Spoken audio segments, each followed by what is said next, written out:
got you.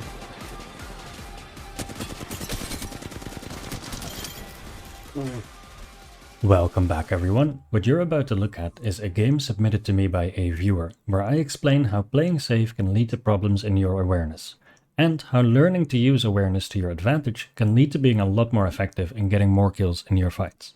If you would like to submit a game of your own, in the description of this video you'll find a link to my Discord, where you can post your gameplay in the VOD submission channel. Now, since a lot of people mentioned that Twitch was not properly notifying them of when I was doing VOD reviews, please consider turning on notifications for the Going Live channel in Discord, or turning channel notifications on Twitch. Aside from content like this, you'll also see me doing live one-on-one coaching sessions, educational gameplay, and a podcast with my friends every weekend, where we discuss the issues that come along with adulthood and how we fail through them successfully. Now, I try to stream several times a week and answer as many questions as I can, so if you have any, hopefully I'll see you there. With that said, enjoy the video.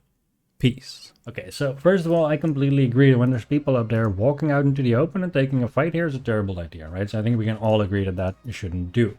But now, let's understand something really important here, which is the fallacy of safety by walking away from the devil you know to walk into the devil you don't.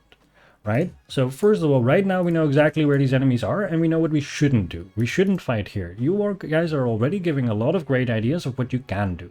You can reposition to there. You shouldn't go past the container. You should do this. You should do that. All of that is very true.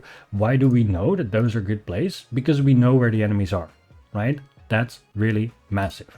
So, I mean, unless our goal here is to try hard this game, like it's not ranked, it's not competitive, so that might not be our goal. Actually, all we're doing is just by rotating away from this is like, well, guess we just throw all of this information we've given ourselves out of the window and then go run somewhere else where we have to rescout information. Okay, this is another good example. When you watch back your gameplay, let's do this exercise. This is something you should do for yourself. Chat. When you watch back your gameplay, if you notice that your awareness is lacking, count how long you haven't checked your direct surroundings. Right? Check your direct surroundings here, start moving. Wonderful. Good vision here, not just looking at the building you're going, also looking here and there. Very good, right? So anytime you wanna walk around, ideally you wanna get these good sight lines. Now you start counting. 1, 2, 3, 4, 5, 6, 7, 8, 9, 10, 11, 12, 13, 14, 15, 16, 17, 18, 19, 20, I'm 1 second behind. That's fine. Just gonna keep an eye on the clock. Right, 24, that's about 26, 27 seconds here. Let's round it up a little bit for dramatic reasons and for educational purposes. Let's round it up to 30 seconds, right? Just to be petty about it. How far can an enemy get in 30 seconds? Right, so like if you start running now for 30 seconds, how far can you get? You go from here to like there. You can get like maybe here, even farther. It's quite fast in this game, right? So during the time that you didn't have vision here, that's how far people that were outside of your vision may have gotten and enclosed on you after potentially seeing you, right? Count that when you go through your gameplay. Look at how long and how often you're not aware of your direct surroundings, right? That time you minimize that, right? You become aware of it, you minimize that. You can do it done in 30 seconds. Exactly. In 30 seconds, if you're in my game, I'm going to shit on you because I'm going to be right here, right? Because I saw you go in this direction and I know where to go. And so if you walk outside, I'm already there. And if you don't walk outside because you take another 5 seconds, I'm going to be on your roof or I'm going to be nading inside. Right? And I found the winning position very quickly because you gave me 30 seconds to set up a winning position where you didn't see me coming and contest me for a good position, right? So that's awareness, right? You go back through your VODs and you kind of start counting out loud, like how long here am I not checking my surroundings? How long here am I not checking, behind me when I'm holding this position, stuff like that. How long here am I not looking around me when I'm moving around the map? And that's why you get surprised, right? That's it right there. Moments like this. Cool. right? And as you move around, you want to have these long sight lines. So moving around up here is awesome because you're really close to cover and close to a ledge where no matter which direction you get shot from, it's going to be very far because you have very long sight lines, right? So the closest someone could be is hiding behind this rock, hiding behind that, whatever. It's going to be quite far. So first of all, you get shot, you have EVT reactions. You also have cover on all sides. You can get to this side of the top, you can get to that side, you can get behind the rock, there, fence, whatever, doesn't matter. But what does it also allow you to do? Because you're higher up, you actually can see all of this shit from way farther away. Like your vision isn't blocked like this, right? Because you're not on low ground. So just by walking here, your awareness is doubled. See that? Because the amount of information that you visually have on your screen is double as much. Has nothing to do with your intelligence, has nothing to do with your experience, has nothing to do with your aim, literally has to do with the fact that if you walk here, you see less than if you walk here. There's just less information given to you by the game. Whatever, a flatline peacekeeper. So just like before in the Pathfinder game, you want to play for taking space and getting positions where you can put out a lot of pressure because you're very limited on range, but you're very, very powerful at these kind of mid to close range, either duels or off angles. You're not going to be wanting to use the AR out in the open if you can avoid it. The hip fire on the flatline does do a good enough amount of damage that it is viable, but ideally, if you actually, rather than poking them early, can get into a position where you can get above them, off angle, assassinate one of them, that's where this loadout is very, very good. You want to play these oppressive, kind of close-ish positions, right? This is still very good for scouting. Just know you're not going to be putting any pressure, doing any damage from here with this loadout. And here, similarly, all this scouting is very nice. I don't want to shoot at all, because what I want to do is get in the position where I can punish and assassinate people, right? So I have an enemy team up here. They are far outside of my effective range, but they're shooting an enemy team here. And so that's kind of perfect. This is ideally what we're looking for with this type of loadout. We can, rather than aggroing them, telling them where we are and making them counterplay properly, we can abuse their lack of awareness because they're distracted. We're going to take that impressive power position above them, and we're going to be able to shoot down and kill them and also still have good reactions, right? So ideally, you probably want to get here, where you have the most oppressive short angle. You're blocked both from that team, and you can easily get behind the box. This is also still okay. It's not ideal, but they're far enough away that you're not under a lot of pressure. But now we can see why. Let's think of this difference. You shoot him here, you do 50 damage, and he goes behind cover, and he realizes that he's pinched and they play safe. Or you don't aggro him, you go here, he can't get behind cover, and you do twice the damage because you're closer, right? So let's look at the value of that. Can you set this up to where you get a good assassination on this guy, or where you can do so much damage that he can't really fight you, and it creates a lot of space, puts a lot of pressure. They are giving you essentially the time and space to set up good opportunities and get to effective positions. So you want to try to identify that quickly. And then you probably really want to avoid this if possible. I mean, nice knock there. Oh no, this is just healing earlier. This is really terrible. So first of all, we heard one go inside. Yeah.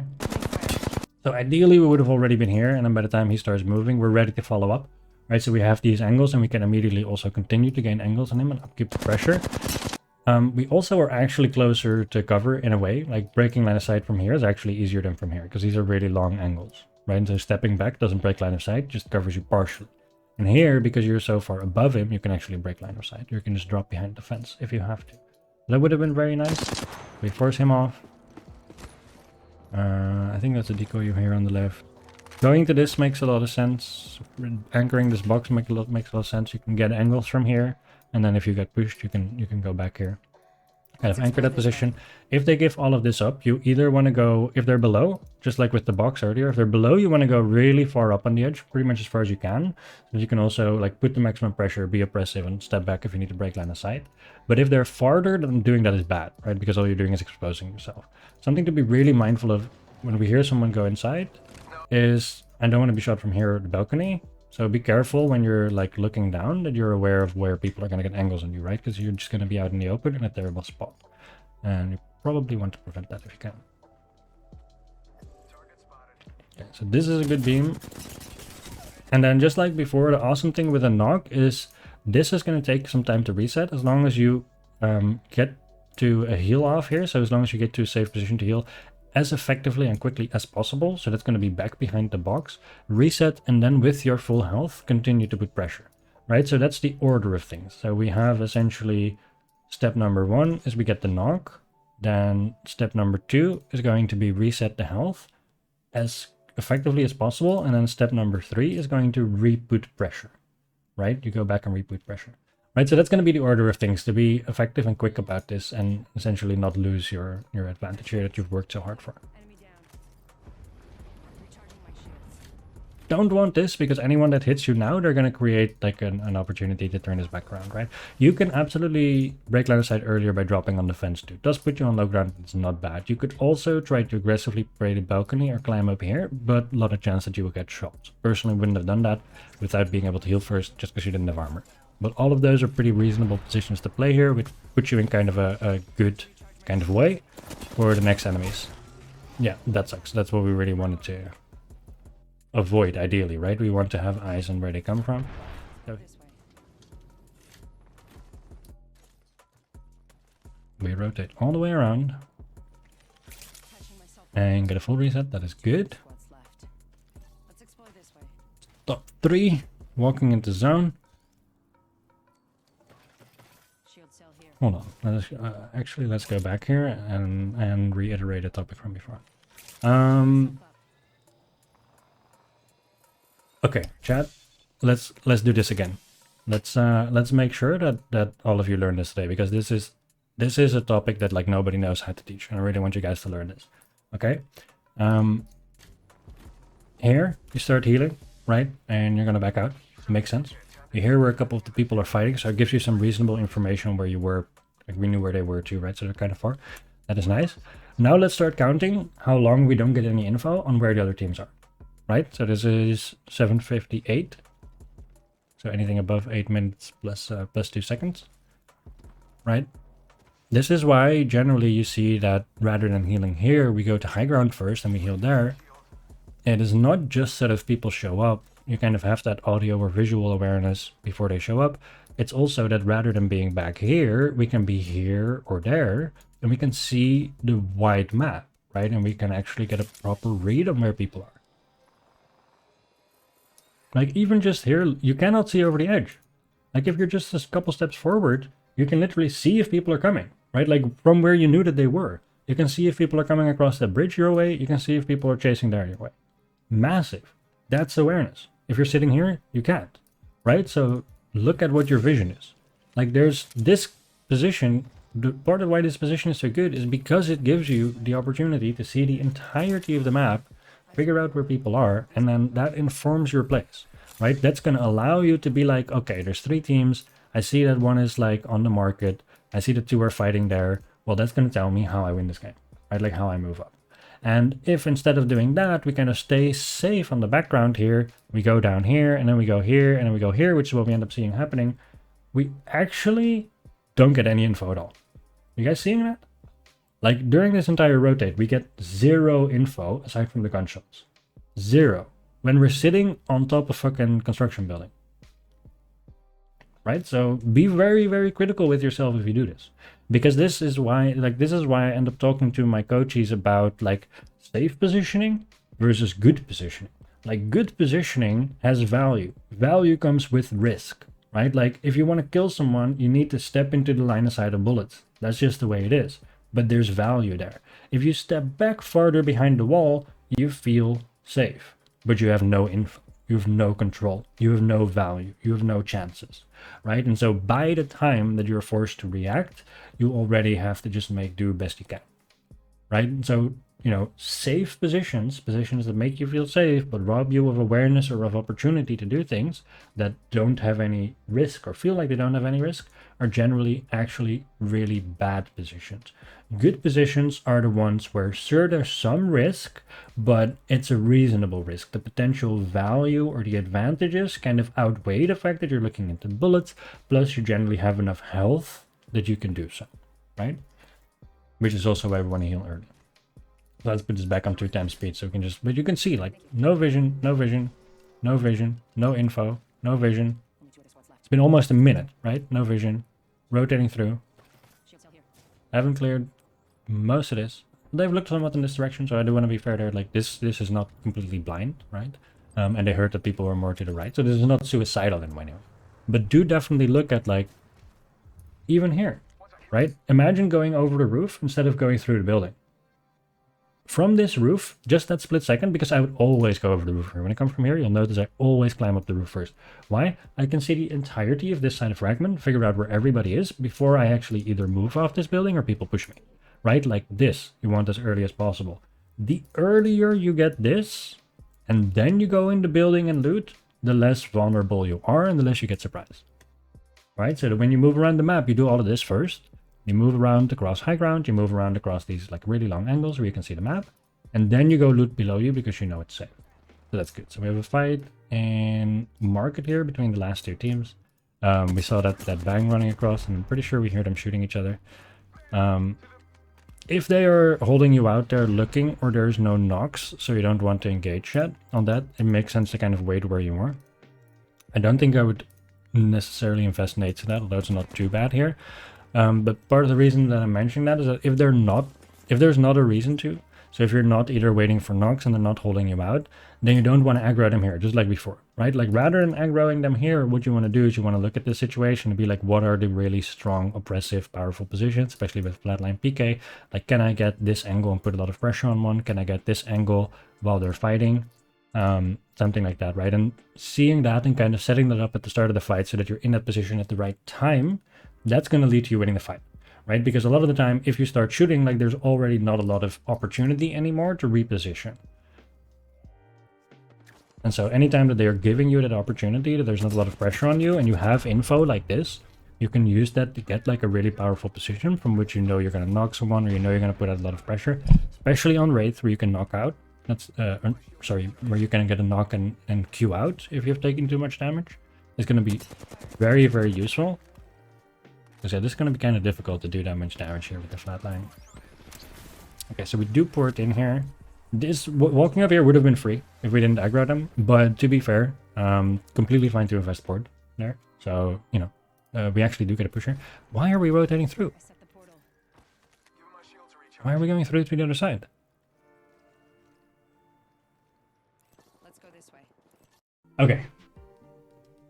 What would have been the better alternative play after Portal? Aggro the market team to win and have only one team to fight. With the risk of third party, they were close. Would have tried to take as much space as possible from the market team and force third party.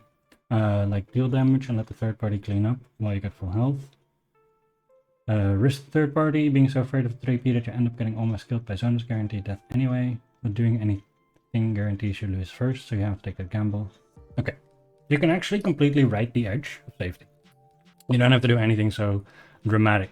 All you want to do is remain within effective positioning, right? So let's look at where the portal is, somewhere back here. Okay, so he knows that there's a team here, and he knows that there's a team on market, and this is where he ends up porting, right? Okay. You can stop on the right side here of market. You can stop anywhere here, put the portal behind cover, right? So first of all, if this team in the middle, if the portal's anywhere here, decides to push you, you can port back immediately, right? So you can put pressure from here, you can play this position, and you can get out immediately. That's kind of the part of the value of this portal, and starting it in cover and ending it in cover. It's really big here. That's going to allow you to put a lot of pressure. Then from here, let's say we're playing this position, notice how just like before, the range is still far enough from the team in the middle that they can't really push you without being punished for the push. But yeah, you can stay here and keep putting pressure on the area, and as long as you play the cover well, then what this is going to allow you to do, this position, is it gives you that awareness, right? It gives you the information, you can tell what's going on here, you can keep playing pressure, and then based on what the other teams do, that's going to inform how you play from here, right? So you're gonna move up when they're actually fighting, when they're actually putting attention on the enemy team, when they're actually isolated, when they're healing behind a piece of cover here in the wrong direction because they're not expecting you to take this, which is oftentimes why a position like this is good. Right, so that's what you're going for here. It's not about full committing, it's not about not committing, it's about being close enough that you can commit if it's the right time. Right, like that's the trick. So I hope that makes sense for people. Good question though, great question guys. That's really solid. We could have been putting pressure there, right, while being shot from there. So now we're gonna rotate through to this building. So it does put us in the final zone. So if you think that you're gonna get caught in the zone, that, you know, makes sense. That is kind of fine. We still are not getting info. Like, we know roughly where they are from the gunshots, but we want to see what's going on here so that as soon as we see something that we can capitalize on, we can actually do so. There's opportunities you're missing, essentially. Right, there are cues there for when the right time is to push or when it isn't, or who the right target is that we're missing. Okay, that guy is very low, and if you knew that, then it's kind of fine to aggro him. But again, look at how, like, because we go so far that we feel safe, note how we are not effective. Right, you guys are seeing that, right? We're not taking risks, therefore we're actually throwing the game, because we can't get shit done. Like, you need to take reasonable risks. You need to not suicide, you need to not land out in the open, but you need to get info on what's going on so that that can inform you on what the best kind of value play is gonna be. Okay, yeah, he got crippled. Okay, so you definitely want to full heal as early as possible here, but do me one giant favor and full heal right here, and don't walk a goddamn step further in this direction. You're gonna get shot. You're fucking 20 health. What are you doing? Holy shit, dude. I'm sweating. In what universe do you want to expose yourself to these doorways when you're 20 health? Hello? What? Right, so with like setting up your health and your positioning for the right timing, is that he wasn't set up here, right? So what you want to do is you want to have your health high and you want to like kind of know your positioning for the right time. So he had a lot of time here to set that up, right? To go there, be healthy, and be in a position where he can capitalize once the right opportunity shows itself. And in fact, those teams actually didn't really keep you out at all. They aggroed on each other. But instead, we're going to be forced to make moves, which means we're going to have to expend essentially more resources in order to get the same things done. And so here, effectively what ends up happening is that we are forced to use grenades and or the Wraith Tactical to make it across, which really would have been worthwhile to get to that position like there early here without taking this armor damage, right? So we want to move early, not be forced to move when we're unhealthy, get there so that we can still get like full health before we peek and aggro someone, ideally. And then we kind of want to play opportunistically from there, like we want to play the area. So had we already been here, we can still heal between fights, go them one at a time, so on and so forth. Let's go forward a little. Is that you waste all the heals? Well, this is the real problem. Look at the health when he's forced to move now. Like, you never want this to happen, right? You want to heal first and then move, which means you're going to need to start moving a little earlier than the zone. Which also means that if you take damage and get here, you still have a little bit of time to heal, rather than what happens now, which is that, like, ideally, if you do this 10 seconds earlier, or 20 seconds earlier, and you heal in between, when you get this knock as well, right here, you should be able to bat immediately. Like, the zone shouldn't already be here, now forcing you away from the only piece of cover. Right? Like, getting to this position early is what essentially wins you the endgame. Right? But now there's no time. There's no time for anything because you're forced to react. Honestly, maybe could have still batted. I don't really know. It was dicey. But this is already unwinnable now because there's nothing to play. Like, maybe you get above and you go for really good corner peaks here. So what you can do is you can go above here. And we can thirst him on top. That would have been ideal because that's a good armor swap. But assuming you get on buff and can thirst, then you try to abuse the corner, like head glitch here where you peek over the top. Or this one if he goes from the corner. And you try to see if you can dodge enough damage that you can still clutch it up. But it's going to be very hard. It's going to be a hard kind of peak timing duel.